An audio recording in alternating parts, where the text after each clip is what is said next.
Hi, I'm Kris Oldland, Editor-in-Chief of Field Service News, and welcome to the first of 4 excerpts from a recent video presentation I did with John Hunt, Managing Director of EMEA for Astea. The full conversation, which is a 45-minute discussion, focuses on how service leaders are adapting to the changing world of field service. And that full presentation is available to fieldservicenews.com subscribers within our premium content library.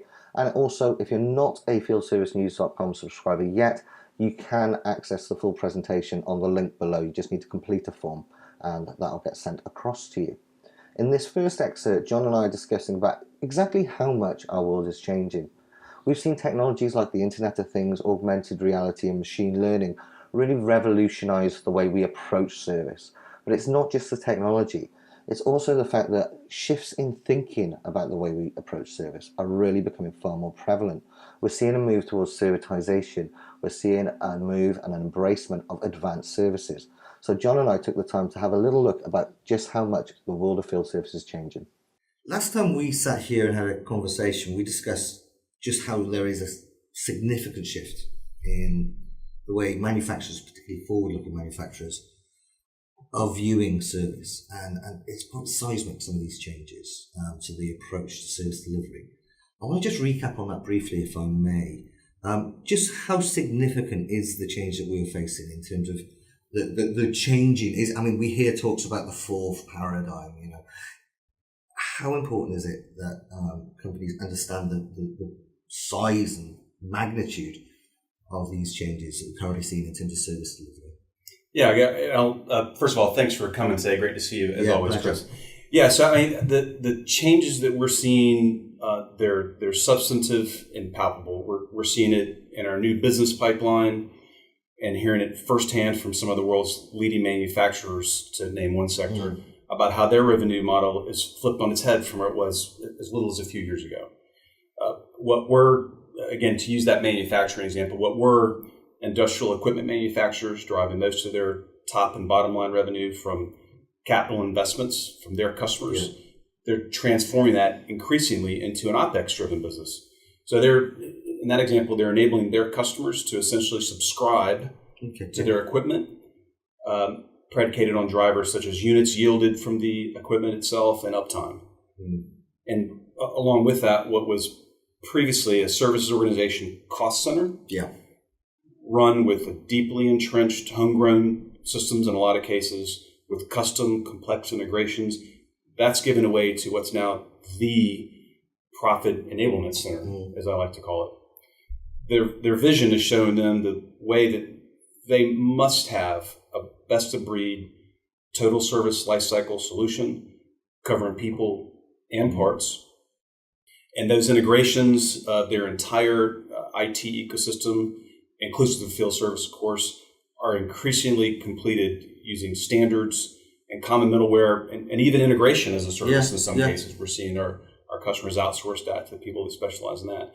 In short, it gives them that speed to market with the changes that might occur or innovations that need to be introduced rapidly into their service lifecycle ecosphere. Yeah, and it's interesting. You mentioned manufacturing is perhaps the industry takes the lens there, but this isn't just a manufacturing focused area. I think when you mentioned that infrastructure and implementation, everything is as a service, and it's hitting every industry, isn't it? We're seeing it across. I often think perhaps I recall we touched on this, some of the leading learnings around this concept of as a service came from the software world, where there were some painful mistakes made and some quite big evolutions made. I think manufacturing, especially with the servitization movement and the trend towards servitization, is there, but we're also seeing it in utilities, telcos, fast-moving retail. You know, we're seeing it everywhere, aren't we? Yeah, it's something that's really kind of driving forward.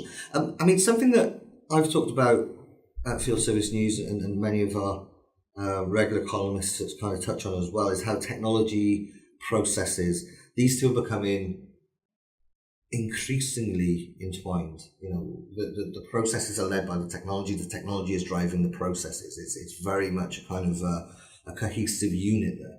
But is the technology driving these changes that we're talking about, these shifts, the approaches that are differing, Or is it the other way around in terms that the shift in thinking is driving a need for innovation? It's something that I kind of never quite get my head around. Oh, is IoT, for example, crucial and that's driving our move to servitization? Or has servitization created a need for us to embrace IoT? Which way round is that? Or is it horses for courses sometimes? Yeah, it's the classic chicken or the egg. Yeah, absolutely. Right?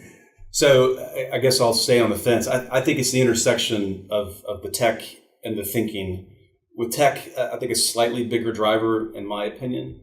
I'll go back to making a historical example. Just as the invention of the printing press in the 15th century by Gutenberg enabled the masses to read and learn, it resulted in an unprecedented evolution in thinking, or a revolution in thinking.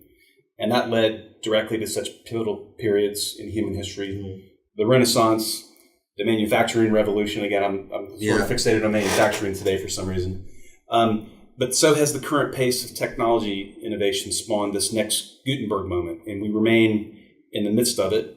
And it's really opened up enlightened thinking by field service providers to innovate in order to differentiate. So innovate to differentiate. And that aggressive push to innovate in field service drives even more demand for fit-for-purpose innovations to be brought rapidly to market by solution providers like Astea and so on.